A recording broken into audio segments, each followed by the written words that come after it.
Malgré 2 buts d'avance et 10 minutes à jouer, l'OL n'a su faire mieux qu'un match nul contre Clermont. La première victoire lyonnaise cette saison attendra, mais le contenu du match est-il si dramatique pour les hommes de Peter Bosz? On en parle dans Tag Team. Peter Bosz, c'est un entraîneur néerlandais. Il est passé par l'Ajax, par Dortmund, par le Bayer Leverkusen. C'est un coach qui a pour modèle, on peut citer notamment Cruyff, avec un football très offensif, basé sur la possession, l'intensité, le contre-pressing. Et qui, généralement, prend racine dans le centre de formation des clubs par lesquels il passe. Pour moi, ce qui explique le début de saison poussif de l'Olympique Lyonnais, c'est le manque d'adéquation entre les profils et ce que demande Peter Bosz à ses joueurs. Et on a utilisé un 4-3-3 qui, malheureusement, n'a pas très bien marché. Déjà, premier problème, si Ekambi est un peu plus habitué à jouer sur l'aile, pour moi, Slimani n'est absolument pas un joueur d'aile. Deuxième problème, Aouar, dans ce poste-là, donc milieu défensif un peu excentré sur la gauche, on perd beaucoup de créativité. Le 4-3-3 en tout cas, c'était vraiment un échec sur ces 2 premières journées. Contre Clermont, Lyon était globalement structuré dans un 4-2-3-1 avec Emerson en latéral gauche, Diomandé, Da Silva, Dubois dans la ligne défensive, double pivot Guimarães Cacré. Ensuite, on avait Toko Ekambi qui était couloir gauche, Paqueta à droite mais qui rentrait surtout intérieur, Aouar qui était assez libre dans l'interligne et Dembélé en pointe. Cette réorganisation tactique, elle a été judicieuse parce que dans le contre-pressing que demande Bosz dès la perte de balle, ce double pivot-là, Cacré-Guimarães, a fait énormément de bien. Le contre-pressing, c'est la capacité d'une équipe à presser à la perte de balle. Donc, quand l'OL perd le ballon, l'idée pour Peter Bosz, c'est d'essayer de le récupérer le plus vite possible. Si on regarde un peu du côté de Clermont, Gastien au milieu de terrain perd 21 ballons. Sur les 2 premières journées, Gastien n'avait perdu que 27 ballons. Le contre-pressing était bien plus performant, c'est vrai.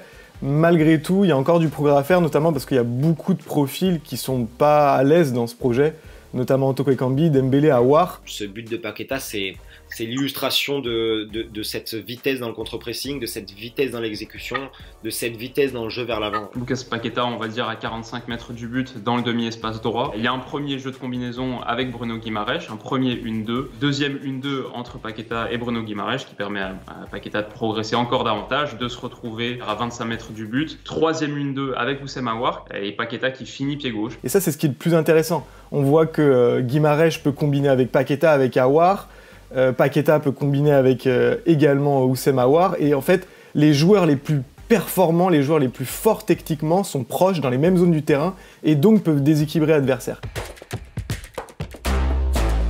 Lyon ne gagne pas et pour moi, on est limite sur une faute professionnelle. Une faute professionnelle parce que dans le jeu, collectivement, tactiquement, Lyon a été au point. Une fois qu'ils étaient installés en défense placée, ils étaient dans un 4-4-2 avec Aouar qui rejoignait Dembélé pour former la première ligne. La défense est nécessairement le maillon faible dans un match où tu encaisses 3 buts. Tu concèdes 17 tirs aussi contre Clermont qui est une belle équipe. Après, la réalité c'est que les énormes occasions, elles sont pas légion pour Clermont. C'est impossible d'avoir une lecture de ce match seulement en se basant sur le score.